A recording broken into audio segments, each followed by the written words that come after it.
Kube ingane ngababa kubi ziyogcina ngakho ukuphupha kwa TikTok indaba yokhetho. Na iRay Nkonyeni laphana ukhongolose uhambe phambili laphana igebengu zakagogo 1268. Kulandela iStokfela ngo1087 abahleli bemicimbi ngo994.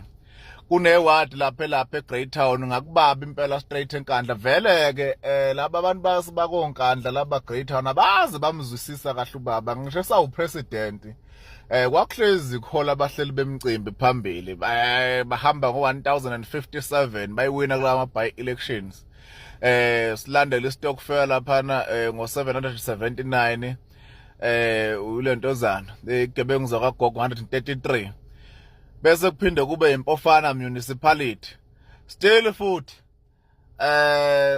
abantu bakagogo bahamba phambili baphinde bayinqoba le ward le ngo1177. Number 2 abahleli bemicimbi. Number 3 yibo labane hype kwa TikTok. Yabona ukhetho ukuthi lihamba kanjani alihambi ngo TikTok.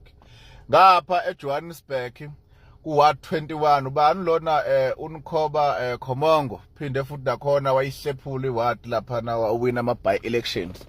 Nithi nisazobuya nganginitshelileke mina ngathi support nibe nayo 2024 ngeniphinde nibe nayo.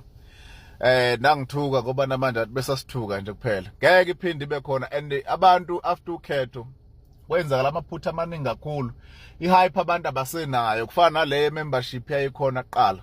Bangakanani abantu abasubscriber kunamhlanje kwi-membership lutho abekho. Asachonyelwa ngama-state lawo 1 billion membership nanani sekunabantu bakanjena yonke lento le. Kubi kungcono kuphela ukuthi umncane kuphushwe khona la kwa TikTok and kuziwe ukhetho lasekhaya fanele ukhetho la national.